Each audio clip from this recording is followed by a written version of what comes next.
Morning.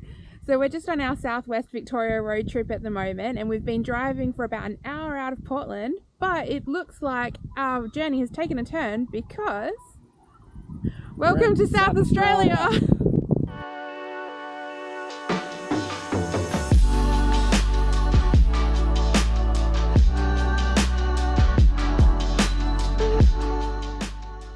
Alright, so we're at the Blue Lake in Mount Gambier. This is actually a lake that's formed inside of an old volcanic crater just behind us. Yeah, and it's actually really blue. It's probably the bluest that I've ever seen. Yeah, I've never seen water this blue in Australia inside of a lake anyhow.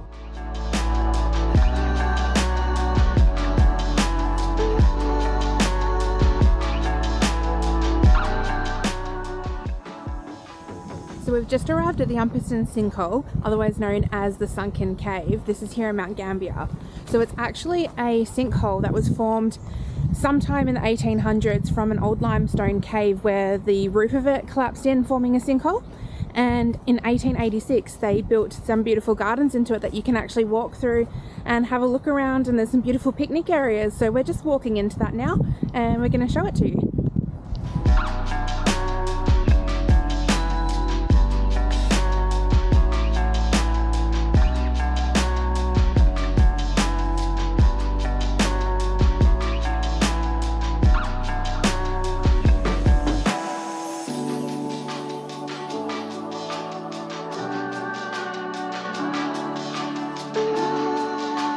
It's just absolutely beautiful here. It's so nice.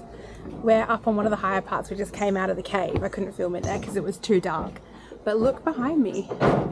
Down there is the sinkhole and the garden is inside of it. It's just so pretty. Alright, I've caught back up with Matt again. What's your first impressions of the gardens here in the sinkhole?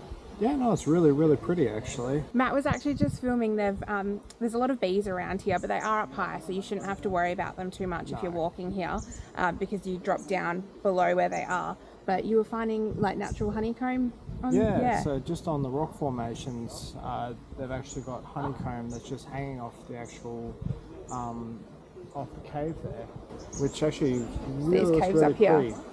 Yeah, it's just up there. We'll show you properly from Matt's camera though. That's going to pick it up much better than this. Yeah, but there is a lot of bees here, so just if you are allergic, probably steer clear of them. You can actually get away from them with main stairs. Yeah, there's different stairs that walk down from different sides of the sinkhole here, so like you don't have to go through that area. So we've just finished up at the Sunken Garden and we're now heading into the Garden Caves, which is also nearby and in the city centre. It's a 30-metre deep cave that was actually originally used for the water source for this town. It's now been turned into a beautiful garden with a platform that overlooks it, complete with its own waterfall. So we're going to go and check that out.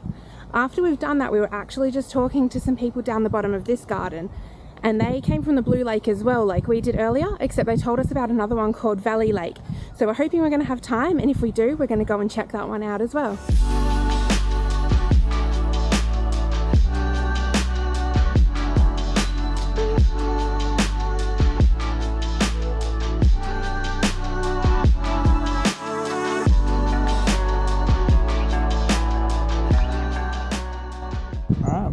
Garden Cave. We're just at the upper platform and they really weren't kidding that it's right in the middle of the city. Let us show you. Don't know if you can see that around the side there, but that is like all the banks and main buildings in the city behind us here. Oh, where'd you go, Matt? We found him again. But yeah, there you go. You can see that this garden is built really well into the city, so it's a great way to make use of the spot actually. Alright, we're gonna go see what else we can find to do.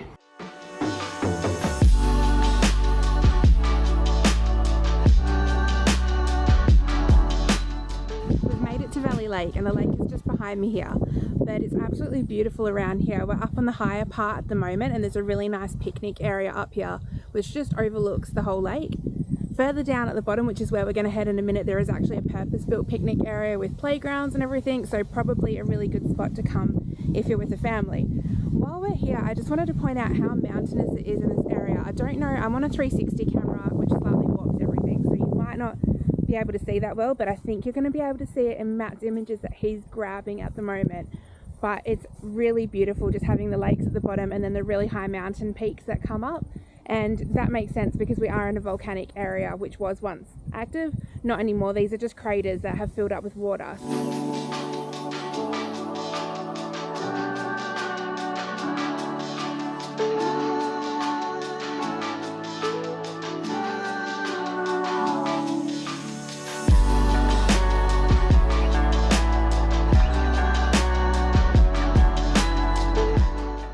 ask you how you are, you just have to say that you're fine when you're not really fine, but you just can't get into it because they would never understand.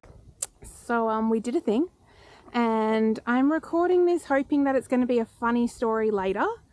That is if we can successfully get the drone down from this 10-meter tree. You can't even see it on the camera. It was doing a helix orbit, and it's actually supposed to be censored and everything so that it doesn't get stuck in a tree, let alone even hit the tree, right?